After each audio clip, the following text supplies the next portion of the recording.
So how's your new milk? That was an awful way to segue into that.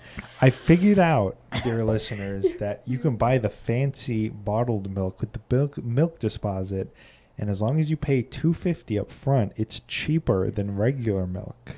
That's how my milk is, Matt. Yeah, I'm paying $2.39 a gallon for the fancy milk, whereas the regular default milk is like $2.89 a gallon.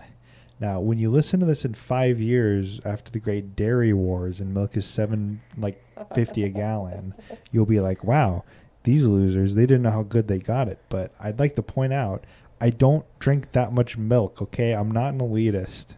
Then you do drink that much milk. I get a half a gallon a week. I use it for cooking too. I remember you telling me the story of you being on a gallon a week. Yes, I've cut back, okay? I've cut back because I have a job. I can't bring a gallon of milk into the freaking office. Why not? Because I'll get judged. Can you imagine if I'm the guy who's like, yeah, look at this asshole over here drinking a gallon of milk. Don't they allow you to get absolutely plastered at your work? Yeah, I can drink beer. You can bring beer to your okay. work. But there's a certain...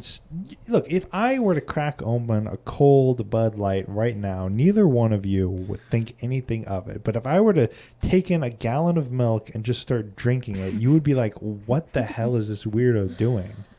Right? There's a stigma amongst, like, if you drink milk. No. The stigma is not about... It's the amount at a time. If you brought in a whole gallon, it'd be weird. But if you brought in, like, a bottle... If I brought in a gallon of water, nobody would think twice. Well, They'd be like, you're just staying hydrated. That's kind of weird.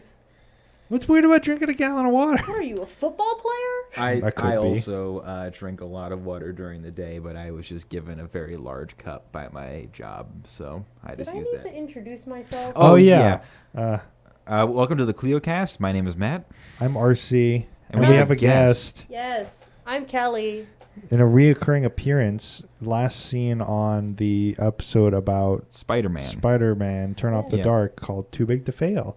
Kelly is our theater expert, and we have her on because, frankly... Expert in quotation marks. Expert in quotation marks, frankly, because we have nothing else to really talk about. I know more than you guys about theater, and that makes me an expert. I did theater. Yes, it does. You also did get a degree in it.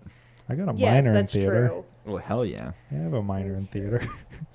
That's true, but you have a minor. I have a major. That's true. Yeah. Well, this episode is brought to you by... Us. Yeah. Donate to IATSE, if you can spell it. It's not Yahtzee, it's IATSE. Yeah, support your local unions, especially when they're no longer striking, and go to shows if it is safe in your area. This podcast is not union made. No, we don't have a podcaster union, We don't sadly. have a podcast union. Yeah. Yeah. You know who should have a union? Who? VFX artists. VFX artists. I assume that's in reference to Marvel announcing this. Did you see this, Matt? Marvel announcing their schedule. Gosh, you hadn't seen There's going to be an Avengers movie, and then 3 months later, another Avengers movie coming out. Which means that the visual effects artists who are already overworked and underpaid and, like, crunch constantly are going to have to do 2 gigantic blockbusters, like, literally back to back. Plus, they get shit on whenever the movie's bad. I did see that stuff for Thor: Love and Thunder. Where Taika Waititi was just like, oh, the VFX is so bad in this movie. And it's like, dude, my brother in Christ, you overworked the artists. Yeah, no. Like, the people, the actors in the Cats movie, when they were shitting on the VFX, it's like, shut up. You decided to be on that movie. That's disgusting. I don't blame the VFX people. It's incredible how... I blame upper management for green lighting that entire shit show. Yeah. It's incredible to me how you have just such a reaction to unions in this day and age, to where even industries where it makes 120%, where they're exploited, they have everything to gain by unionizing, but there's such a stigma where, like the VFX artists, right? Yeah. If, the daily slew of Marvel content that like just like inundates our society stopped, if that faucet was turned off, our society would just completely cease to function. Like, Except not really. Well, But no. People act like it. Yeah. And it's just But, like, so like you have all the cards as an artist. If you can just get your studio to stop and just get the other studio to stop, you got Disney by the balls right there. Where it's just like, what are they going to do? Because everything, there's no practical effects anymore. Everything is VFX. So you hold the entire movie industry by the balls, and it's skilled enough labor to where you can't just get some scab off the street and, you know, teach him how to work a factory line. It's like, hey, that's actually like somewhat difficult work. It does take a little bit of artistic vision to be able to do those kinds of effects. So I just find it incredible how they haven't unionized to this point, because it would theoretically be so easy. Yeah, but have you seen those the Amazon ads that talk about like you think you know Amazon, but you don't. It actually is great to work here, and it's like it's a guy standing in a toilet being like, "See, we have these." We have these. We have like flexible hours and shit. And it's like, do you? Don't talk about the fact that you aren't allowed to have your phone. Amazon has a pretty constant habit of, you know, locking people inside semis because they're rushing so quickly that people will get locked inside a semi truck and they don't have their phone because you're not allowed to bring your phone onto the warehouse floor. Also, Amazon is cycling through so many people. Oh yeah, they're running out of people. Oh, yeah, because that article was great. They've cycled through almost the entire U.S. population that's A, of age to work, B, willing to work at an Amazon plant, and C, hasn't already been fired from an Amazon plant or laid off. Yeah, or hasn't just completely rage quit. See, if I were Amazon, I would simply have an infinite population to grab from. Yes. I think that them buying Roomba. Wait, they bought Roomba? Yeah, did you hear about that? No. I think it was today, on the day we recorded this, where I'm not going to say so you don't know what day we recorded this. But they bought out Roomba, apparently. Like iRobot. Yeah. Which the article headline I saw was it describing it as like the worst security thing since Amazon bought Ring doorbells. Because now they have little robots, and the Roombas map out your house so that they can path find better. So they go around, they bump on the walls. Amazon is becoming scarier and scarier. And Amazon already provides the Ring doorbell data to police if they ask for it. And now police can ask, hey, Amazon, you have a map of this suspect's house. Yeah. Oh. Can we please have that so when we, Or also you tapping your own house with a Amazon Echo. Mm-hmm. Amazon Echo that was proven in court to listen at all times, even when they claimed it wasn't, because it literally wouldn't function when you're like, hey, Alexa. Yeah. Because it has to be listening at all times. Right, exactly. Is it Echo or Alexa?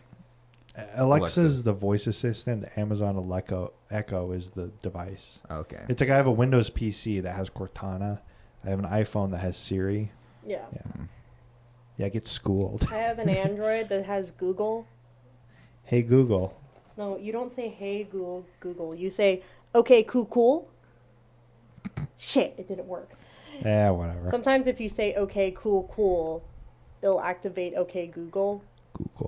Because it sounds similar. Okay, did you see... I saw this on Twitter because instead of reading Wikipedia, we read Twitter. Did either of you see the post of a guy who's doing a Tesla test where he had a Porsche, I think, or a Toyota. It was a Toyota with like the LiDAR system and like a little doll of a child. And it was like running, okay, we're going to max it at speed. And the automatic safety system stopped it right before and the kid was saved. Yeah. And then the Tesla system where it goes up to top speed and just like completely obliterates the doll. Doesn't slow down at all. Hell yeah. And then all the Tesla fanboys in the replies like, actually, it just knew it wasn't a real kid. Does anyone have a child I can borrow? Yes, it was exactly that. It was from that video where someone was like, no, if it's a real kid, the Tesla will know because it knew it was a doll. So it knew, hey, we don't have to stop. And it was like, well, if there's a cardboard cutout of a kid, your Tesla will be stopping. So they programmed it to know better. And it's like, no, dude, it just doesn't stop. Yeah. It can't tell there's a person there. Yeah. It's almost like the epic meme guy from Twitter isn't very good at running a car company, especially when, it's come out that people in Tesla claim that there's a certain part of the factory referred to as the plantation in which they have all the black workers go to. What? Yeah. Yes. Oh my god. Who'd have Yes. thought that a South African white guy might be racist? Oh, Like, right. who could have I guessed that? forget that. I forget that he's not like American. Or He wants you to. or that there's way more safety violations and safety incidents in a Tesla factory than almost all American auto manufacturing factories across the United States combined. And because just absolute lax safety standards and high pressure to get dude who Jesus. ordered a Model 3 5 years ago his car already. Well, it's because they haven't met demand. Oh. They can't scale up to demand because like the Ford Motor Company, they've just got gigantic factories. Right. So it's like, oh yeah, we're gonna do the F-150 Lightning, and we're gonna do scaled demand. Where we're gonna release 100,000 pre-orders of the F-150 Lightning. We're gonna produce all 150 or 100,000 pre-orders of those, and then we're gonna release another wave because we know we've been producing cars for 100 years. Yeah. You know, we can meet 100,000 demand by using our existing factories to scale up demand slowly, and then once we have production, we'll increase that. It's the Whereas same. Tesla just was like, everybody pre-order immediately, give us your $500 pre-orders, 500,000 people pre-order, $500 per pre-order. Yeah. That's however many millions of dollars. Now we're going to build the factory. Factory's still not done. They were building them in a field for a bit to meet demand. So they got 500,000 pre-orders.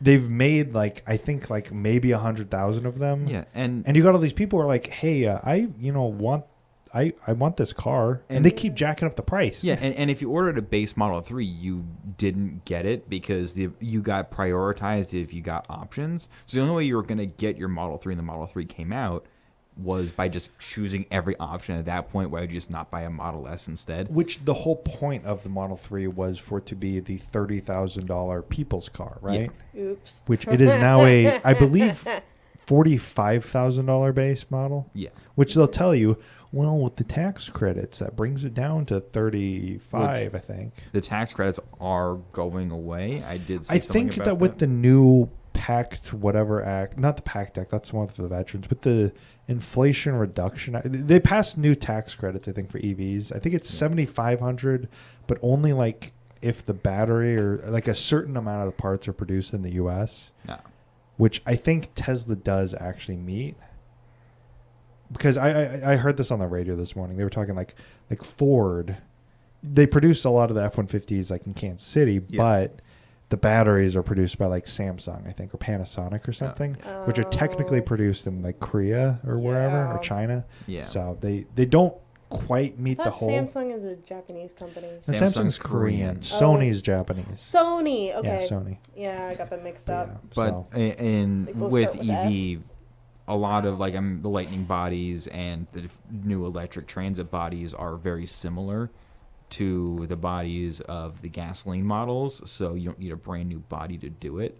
Well, it's like that exactly that. Yeah. They have the existing infrastructure for having been produced, and I'm not a old guard whatever. It's just you're beginning to see the reason why Ford, Volkswagen, GM have been around for so long. It's because they have the inertia, they have the infrastructure.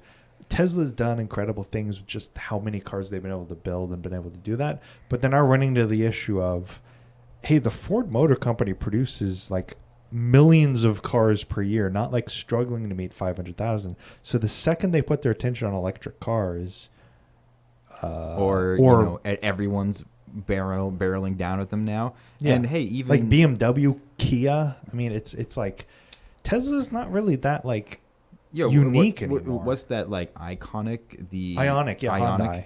Yeah. Yeah. That looks very nice, and it seems Hyundai reasonable. has just been incredible with their Yeah. design.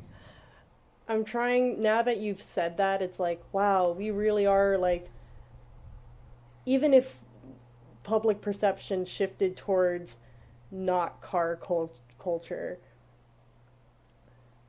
God, we make a lot of cars. Yeah. Yeah, we produce. How many cars does GM produce a year? Because they're the most in the U.S. I have absolutely no idea. I think it's close to 2 million per year. Yeah. Close to. Because I know we've talked about oh, what if cities were less car focused and whatnot, and it's I don't know. America's too car focused to do that. I don't know. Well, yeah, I don't have the words for what I'm thinking. We have done a couple episodes kind of factor on that, but it is kind of a No. problem. Yeah. I haven't listened to those episodes yet. You should. Instead of, having your individual Teslas, what if we just like put the batteries somewhere else, or a direct line from the power plant's going to need a battery, and then put all the Teslas together in a line? You know what I will never understand is the people who like the batteries, like we're going to build batteries to power like LA or whatever, they'll just storm up. It's like the like, like liberals will literally do anything other than just building nuclear power plants. Yes. It's like, let's build batteries, like gigantic city-sized batteries. And it's like, dude, you're the ones terrified. And I'm building like the biggest straw man I possibly can right now. But it's like coming from the people who are terrified of like a nuclear power plant exploding. What do you think is going to happen when you have like a 5 gigawatt battery explode? Because it's going to like that amount of energy stored up. Oh my God. You can't put those out with water, right? Because like when a Tesla blows up, they can't put them out. What's going to happen when a city-sized battery infrastructure plant explodes? Like, it's going to be a lot worse than like a nuclear power plant, because you're going to have a fire you can't put out burning. Yeah. But you don't have musicals about how a kid can throw themselves into a nuclear power plant and then turn into a zombie. Oh, yeah. That's Anyways, back to theater. It's a musical called Zombie Prom. Zombie Prom. Basically, the whole idea, it's very campy and very, like, it plays off of things like Grease and stuff, like parodies it a little bit. But basically, the story is a guy and a girl like each other, and then the guy, he's a bit of a punk, and by punk I mean he drives a motorcycle and he wears a leather jacket, and he's not like the other girls. He spells his name Johnny without an H, so he's a rebel. And so everybody in the girl's life is like, you shouldn't date him, he's a bad boy. It's like, he hasn't done anything. So she breaks up with him, and he's depressed, and he's like, how dare you, you said forever. And then he throws himself into the nearby nuclear power plant, like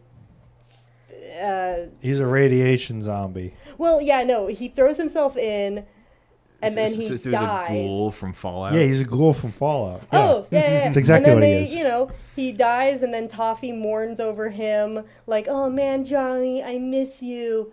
And then I guess her love brings him back to life, and he comes back as a zombie. And then the whole show turns into a zombies deserves the right to go to school too. And it's like,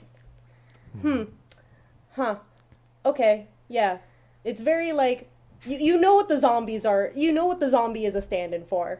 I don't need to explain it. We'll have to contact our legal department on the legality of just explaining the plot of an entire play on our... Like, do we have to get the rights for it? No. It's called a summary. So, as our theater expert, and as this being a attempt at making a kind of local focus, we've spent 15 minutes on cars in our ostentatiously theater episode. Yes. Can you please outline the state of the Kansas City area theater industry? I don't think it's just Kansas City. I think it's the entire United States. Don't quote me on that, but generally, because of COVID, what I've heard and seen in the space is that a lot of talent is gone in terms of tech, the tech side. Like, either COVID took it, or people just, they couldn't work during the pandemic. They found other things, and then they just didn't go back. Like, there's a lot of construction people, like set construction guys who went into house construction, and it's like, this pays better and I can rely on it, so why go back? Now, you said COVID took it in reference the technicians. Do you mean like killed them, or is that what you're talking about? There's some older talent that went, yes. Oh. Basically, I've talked to a few people, and it's like, yeah, there's a lot of young blood, which with that, it's like, yeah, young people, but you've lost years of experience and talent. So the kind of institutional knowledge is kind of being lost. Oh yeah, and like it's hard getting like even with the young blood or whatever you want to call it, it's even they don't necessarily want to work for the prices and whatnot. Like gig work sucks, and there used to be a really big attitude of like, yeah, that's what theater is, and we do it because we love it. Theater is entirely gig work? Not entirely. But, I mean, sometimes it can be I not think a gig lot work. of the lower end, like entry-level positions are mostly just... We're talking like, I'm talking like, you come in to, like, summer stock, where, like, during the summer, there's a lot of construction that happens. Like, people come in for a summer, build, set up shows, or take them down, and then that's it. And then the summer's over, and you go back to school or something. I don't know. Well, Yeah. you also got to remember, Matt, the gig work in terms of there'll be like a show on, and then once that show's over, a lot of people were just hired for that one show, so they're Yeah. just like, eh. Yeah. So there isn't like dedicated staff for each theater? Sometimes. Only sometimes. It depends on the theater. So, like, Theater in the Park, for example, out in Shawnee, they have a designated tech director. And usually they have a designated assistant, but unless that person quits and then you have to fill in. But those people are usually dedicated. And then when the season starts, you have to go out and be like, okay, we need people for the summer. And then you hire those people. And then once the summer's over, it's like, well, you have nothing to do. Like, what are you going to do? It's an outdoor theater. You're not going to put on shows after the summer's over. So it sounds like it's like seasonal work by design, because there's a season where you put on plays and you don't want to have all those people on payroll for 8 months when you're not actually putting on any plays or making any money. Exactly. Or like the other kind of work you'll find is like you can be on call basically. I don't know how else to put it. There are words for this stuff, but my brain is jelly right now. So it also doesn't help that you have a video of a cat playing on loop. Why? I thought it'd be good mood setting, right? Okay. We must whatever. become like that cat on the right. Despite the distractions of the world, of the cat going upside down into the box, he is steadfast, he is firm, he is determined, he is in the zone. He knows what he wants, and what he wants is, well, To be upside down in a plastic box. Yeah, apparently. Anyways, shoot, what was it? Oh, there's basically the like load in and strike crews where like a show needs to come down quick. So you reach out, you send out emails or text message or whatever, you contact a bunch of people. It's like, we need people to help us take this set down. Who's available? And those people come in, And they take it down, and then they get paid, and that's it. That's a loadout? I've actually done one of those before, RC because knows more about that for than I do. a few months worked at a school here as like one of the permanent guys until I stopped being a permanent guy. But it was also we got work today, and it was like twice a week they'd call us in and do that. So like that was permanent. But then but it was for based a on job. loadout, we had a Broadway tour of Cabaret. I'm sure all of our microphones picked up my phone going off. We had a Broadway tour of Cabaret come into our house, and it was a bit larger than our normal shows, obviously, because it was actually like Broadway. And you know what a house is now. Yes. Yes. Yeah, Okay, so we cool. had to, for the loadout, it was 3 semi-trailers full of equipment that we had to load out in one night. Because, the load in, it was like a couple days, but the load out, they had to leave. So we had to hire a union. I don't remember which one. I would probably call them up. They weren't really that good anyways. But we hired a bunch of union guys. They came in. Basically, we're extra hands. It's like, hey, we need you guys to come in here and give us some extra hands. They worked for the night. We got done at 4 freaking a.m., but it was great. And, yeah. Those are usually the hours, yeah. Yeah, so that was just a loadout. That was one night. So it's like stuff like that. Yeah. And I know that you've talked about this before, whether on the previous podcast or just in passing when we ever have conversations, that it's quite common for 20-hour work days. it depends. Again, like, I got hired on for a crew that was like scheduled. Like, I had a schedule of like, this is the time. Except for there was always one day I can guarantee, like, oh, I don't know how long I'm going to be working. And that was those load-in days where it's like, this needs to get done. So it doesn't matter how long it takes us, it needs to happen, and it needs to happen fast. So, like, there was a day where let's see, because my work schedule was 7 a.m. to 3:45, and that includes, like, 2 breaks and a lunch break.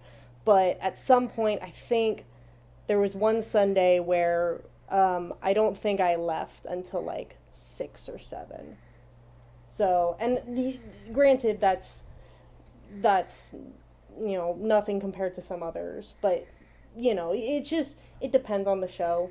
It depends on how a theater runs and what they need and whatnot. And of course, people usually get paid and compensated, but... And I guess bringing us back to what we were talking about earlier, there is a union for all of this, right? Yeah, no, there are unions. And those unions, like, granted, I happen to work at a theater that, like, doesn't have any unions involved because technically the theater is also owned by the government. Like, it's technically also government owned, so they can't have unions involved, so it's a whole thing. But most theaters, you have the non-union workers and the union workers, and the way, like, the only real complaint I've heard against unions is sometimes it makes things tediously annoying. Like, if, say you're a sound guy, and all your boxes are in one spot, but oops, costumes, when they came in, they happened to place a box on top of yours. Technically, by union rules, you are not allowed to touch their box. So you have to get a costuming person over to take the box off of your box so that you can get to your stuff. But those are like the technicalities. That seems like you're grasping at straws. You're going to complain because couldn't you just go to the costume people and say, hey, move your fucking shit? Yeah, no, it's just the general complaint of, like, technically you can't just move the box yourself to get it out of the way and grab your own stuff. Yeah, it's like extra steps. Like small things, but, like, I forgot, what were we talking about? What was the point? That seems like a minor inconvenience when the benefits seem to outweigh that. Yeah. Yeah, no, I mean... I think you were talking about the only real complaint. Oh, yeah, those are the only... A lot of the complaints against theater unions are small stuff like that. Small inconveniences or things that seem a little tedious.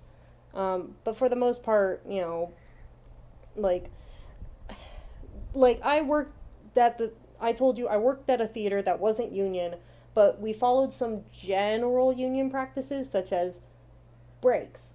And I had a few coworkers who were like, if we just work through the break and get this done, then we can go home sooner. We can go home on time. And while, yes, we could, I don't know. I was always adamant about, like, no, we have the break, take the break. Because once you start giving, where does it end? Granted, sometimes that made me look like lazy, but, at the same time, it's like, look, these breaks are here for us. Use them. Because, if you stop taking a break, if you do it enough times, then they'll stop giving you your break, right? Exactly. So, no. So, what was your original question? Well, so... is that similar for, like, there's a large performing arts center in Kansas City called the Kaufman Center. Does that have any theater events in it, or is that mainly more musical? I think that's mostly operas. That would get into, no. Isn't that primarily like a music venue? At that point, you start getting into, there are companies that have, like event companies that will be hired out. Like, I'm trying to think, there was a guy who got hired, who worked at a theater and then made connections and now works for a company that sets up things for company, what's the words I'm looking for? Events, such as like Apple had a big presentation thing, so they hired that company to go set up the lights and stage and stuff. And so it's a little less theater, but it's still general principles of like, well, you need the lights and sound, so those theater people can be hired at that company and have a guaranteed job of, when the company gets hired to do something, it's like, okay, our employees go out there and do the job. So it's like a caterer, but for like lights and sound. Yeah, basically. Gotcha. I've done something like that before. Granted, I was extra help that was pulled. That's the thing. A lot of the jobs I'm used to, and that I know a lot of people who are used to it, is, hey, we need somebody who's available. Come out here, you'll get paid. When you start getting into the older generations, and even some of the younger generations, they don't want to do that. They don't want to just wait around for somebody to be like, hey, we need help. They want a stable job. They want something they can rely on. And theater's just is not one of those sometimes, depending. So. Now, while also being involved in theater, you're also a educator. How do you educator? How do you see this impacting the future generations of theater people? Honestly, I'm not exactly sure. Like, I think in a short-term way, I think it's great for those coming in because, like, it's not something like there's a gap. There's emptiness that needs to be filled, and when you're coming straight into the field brand new, like, there you go, there's openings. But it's also tough because a lot of the community is who you know and connections, and with less people in it, it can be tough to get those connections. But if you make them in the right spots, like if you find the right people and talk to the right people and say the right things, aka like you meet somebody and it's like, hey, I do theater, I majored in set construction. You say the right things, they'll go, oh, we need someone. Here's my email and stuff like that. So, I mean, yeah, theater will survive. It always does, no matter how many times people say it's dying. But this is the first major like plague or epidemic that theater's ever had to face, right? Oh yeah, the first one ever. It's never had to face any. Yeah. It definitely wasn't around when, the blue, I'm not going to say it. The Black Plague. Or yes. I think that the movie industry is going to die long before theater does because I think movies are much more easily commodifiable. I don't think it's not the movie industry that's going to die. It's movie theaters are probably going to become. Well, I think it's like AMC's going to die. I think it's, if you look at the state of the movie industry, though, it's a lot more commodified, right? It's like with the whole Batgirl just it's done. It's in post-production. It's going to get released, canceled because tax write-off, whatever, right? Can you imagine? They got it for a tax write-off? Yeah, $90 million movie, $90 million budget. They canceled it for tax reasons or something like that. Yeah. No, it was completely done. They filmed it. It was already done. Dumb. And that's what I mean. It's like, can you imagine, like, say something like, we've already talked about Spider-Man Turn Off the Dark, them dumping, $100 million into a live theatrical performance, renting out a space for 10 weeks, all this stuff. We got the sets made, all that, and then just canceling it because it's like, well, no, of course not. Because there's a lot more. That's what they should have. Well, what I mean is there's just a lot more physical impetus to people buy tickets, right? Because with streaming, it's a lot more easy to commodify the product of movies versus theater because theater's always an in-person process, right? Yeah, no. I mean, it's a lot like, CDs and YouTube and like radio and whatnot, Spotify, none of that kills concerts, right? Yeah. Concerts are still a thing because it's a whole experience going out and being like watching your favorite artist live. And I think that's the nail on the head right there is experience. Yeah. With theater, you're not paying to watch a performance. You're paying for the experience of going to theater, right? Yeah. I mean, sometimes, you go to see a new, like, it's like, oh, I've never seen Zombie Prom before. But sometimes it's, well, I've seen, what is it?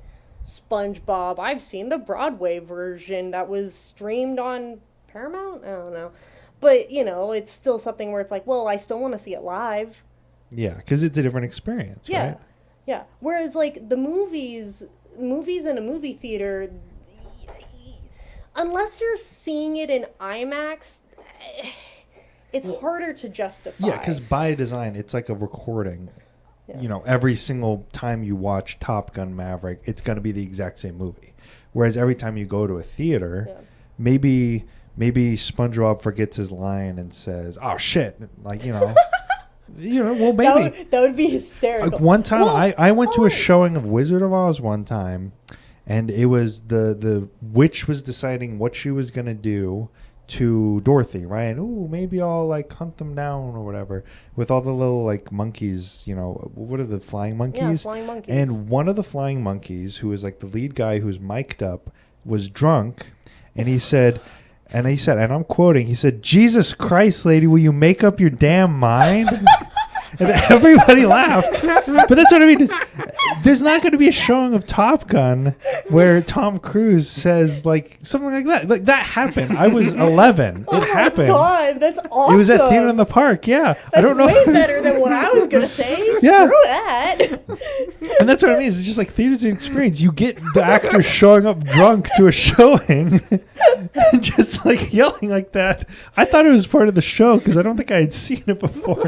They're like, yeah, no, that was not part of the show. Oh, God, but it was part of the show because it happened. Oh, God, that's great. Yeah, no. Yeah. That's my theater story. God, I don't have anything close to that. Yeah.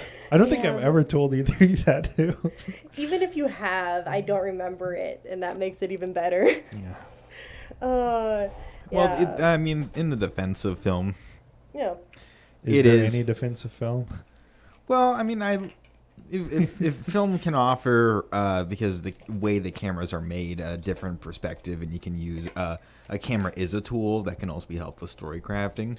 Well, I think that's the key right there is the perspective because the director of the movie can control exactly what the audience sees, whereas the theater director, I can look. And if I'm at like the very far, house right, I can look stage left and see, or stage right and see into the wings and see the actors like maybe put on a costume. Yeah, I mean they can. So the director is able to of the movie is able to completely control the perspective, which is probably the value is you can have exactly your vision on the screen, right? That's why I don't love the musical like stage musical to movie adaptation cycle. Like it you can don't be like good. Cats. But Hey Les Mis was pretty good, right? Cause okay, like I feel like it does best when it takes what's good about the musical and applies what film does best, like some of the strengths of film, and doesn't try to mess with the things the musical does best. Like the music. I guess kind of. Like, Don't mess with the music. It's fine as it is. Anyways. So you mean like being able to bring like movies are a lot more easily able to bring like visual effects and stuff, right?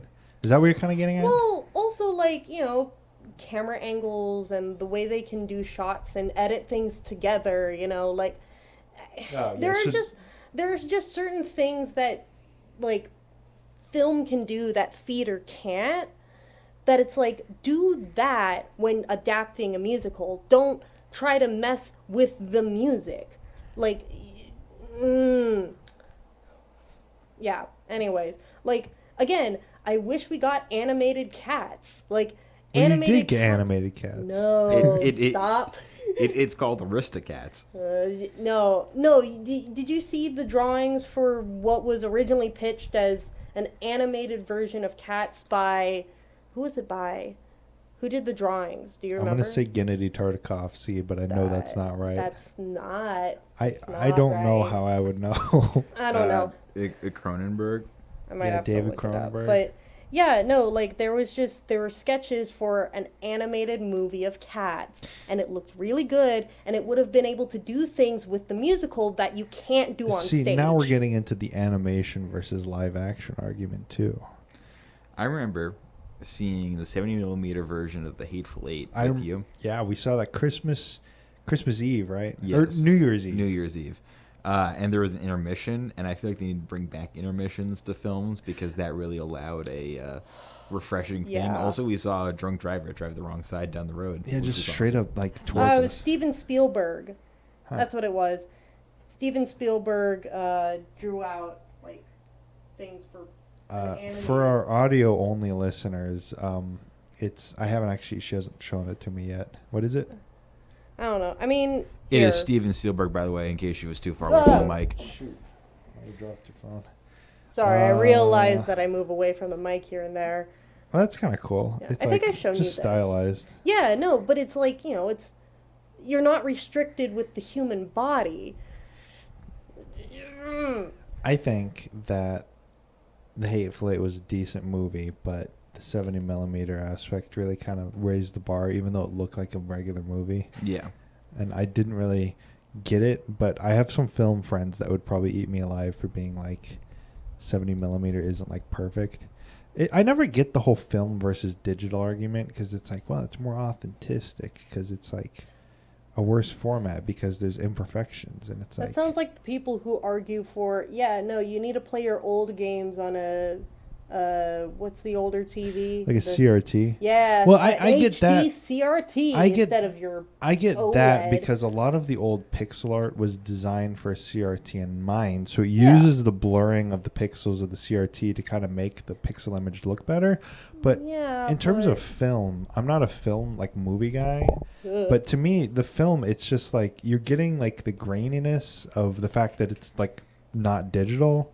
But I guess I just don't understand how that adds to the movie at all, other than it looking slightly worse.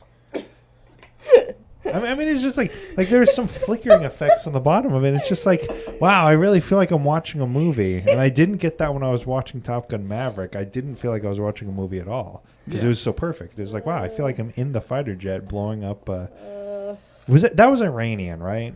I have no idea. They didn't mention a country. They didn't on purpose. I wonder why. We're fighting 5th generation fighter jets, and we gotta blow up their nuclear facilities. Yeah, totally not Iran or someone. Anyways, to all of our film listeners out there, why are you listening to a audio only? What? You get me down. You get me down.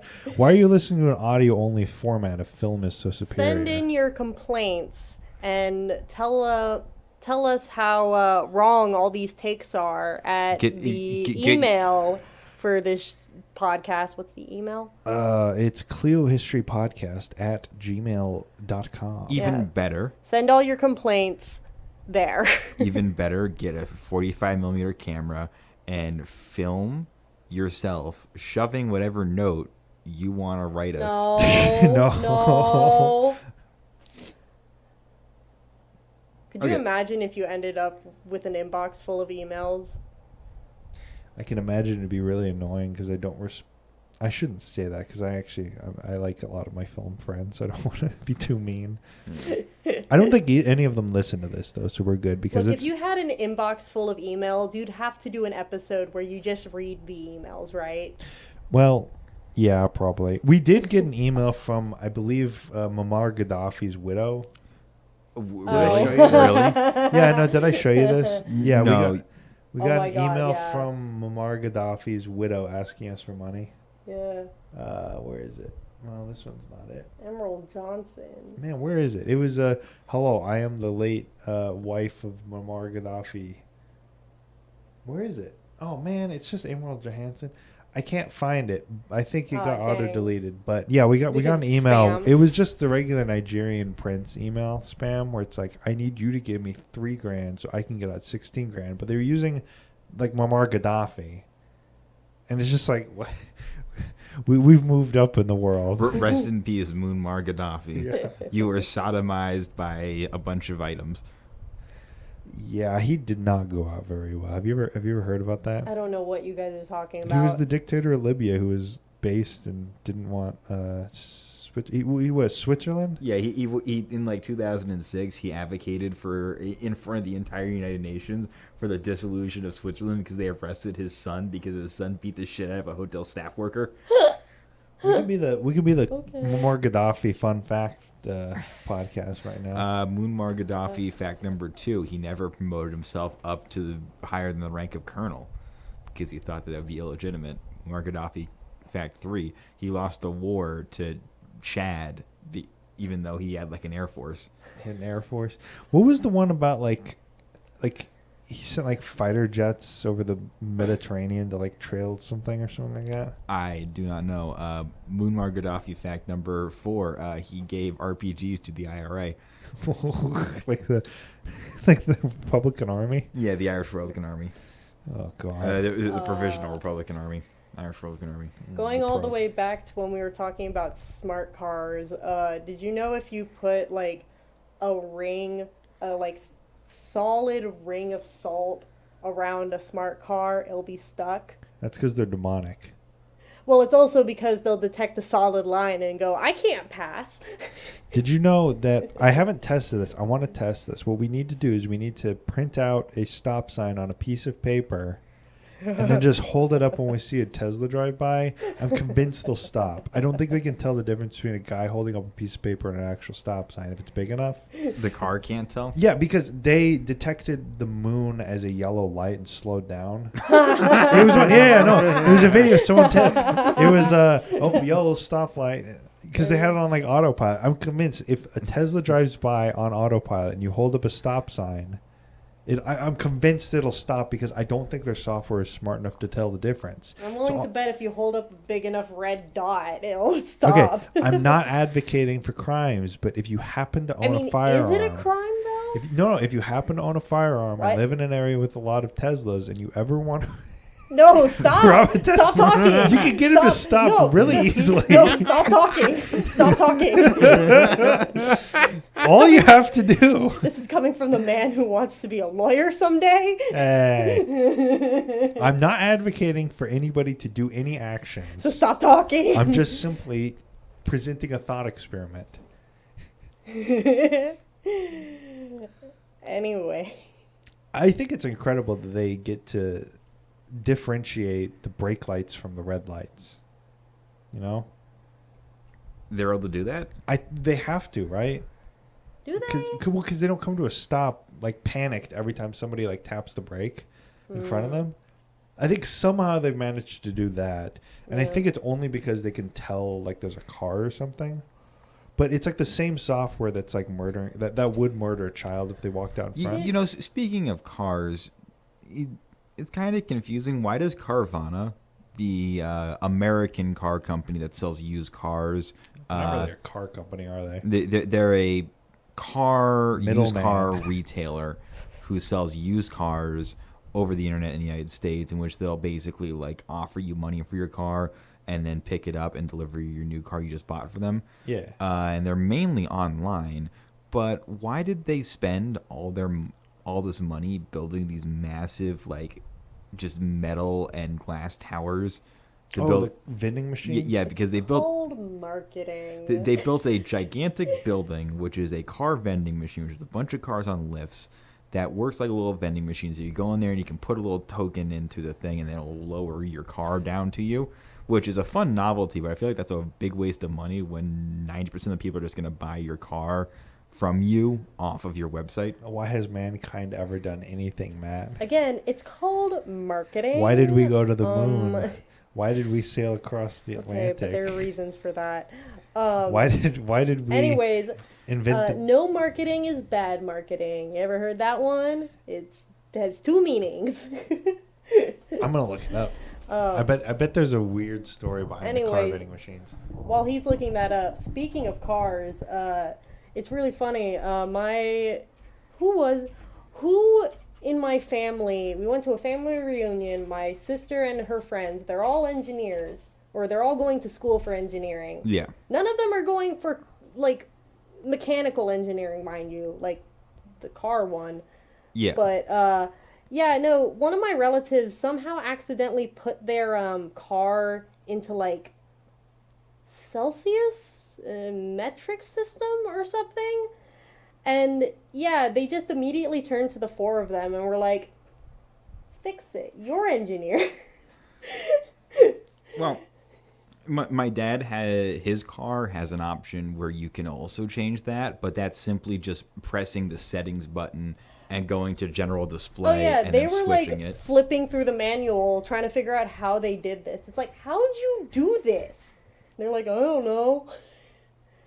Granted, this was the same family reunion where I think my aunt accidentally hit the, like, emergency call button on her phone or something. Like, it like, immediately calls the police. It's one of those old people features where it's like, oh no, I've fallen and I can't get up type of things. Okay, I figured it out. Yeah. The reason they do the car vending machines is because they're an online only website. Yeah. So they don't really have any physical locations other than like a lot. So they figured, okay, well, we're not going to open up like we're going to sell you your car online, but we don't want to just have it be, okay, here's your flat buy, whatever. We want to be tech, right? We're cooler than that. We got $1 billion capital venture money. They were founded in 2012. In 2013, they opened up 13 or 32 car vending machine locations immediately. And it's because they want to have that cool venture capitalist. Ooh, it's a vending machine. Look, it's descending from the heavens, your car. That's why. It's entirely just a, oh, crap, we can't like have you test drive it first. So when you buy it, it's cool. That's it. Okay, so instead of just having all the cars in like a massive parking lot in like Tempe, Arizona, Yeah. and they just like put it on one of those like stupid like Carvana delivery cars. Yeah, it's just slightly cool. It makes it feel like you're not actually buying a car. You're buying a experience. They also give you a giant commemorative coin that you put in the machine and don't get to keep.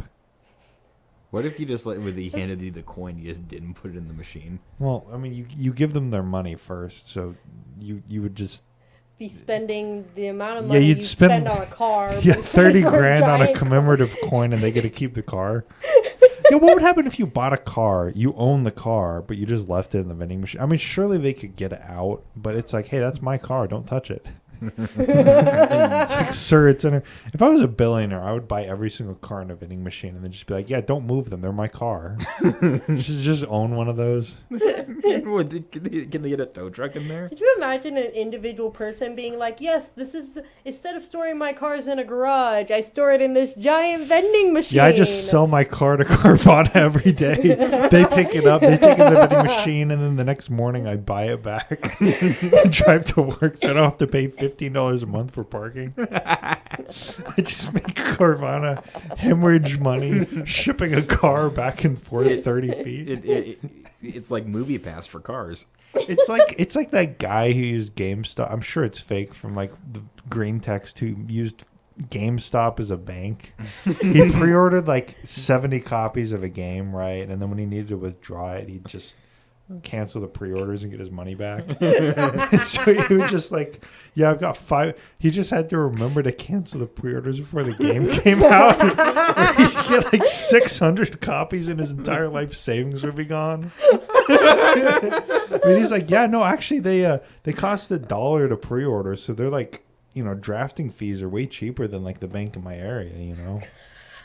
And it's like free cancellation. Jesus, just use a credit union. My God. But it has union in it, Kelly, and unions are scary. When you can just use GameStop. Yeah, GameStop's a family business. Ugh.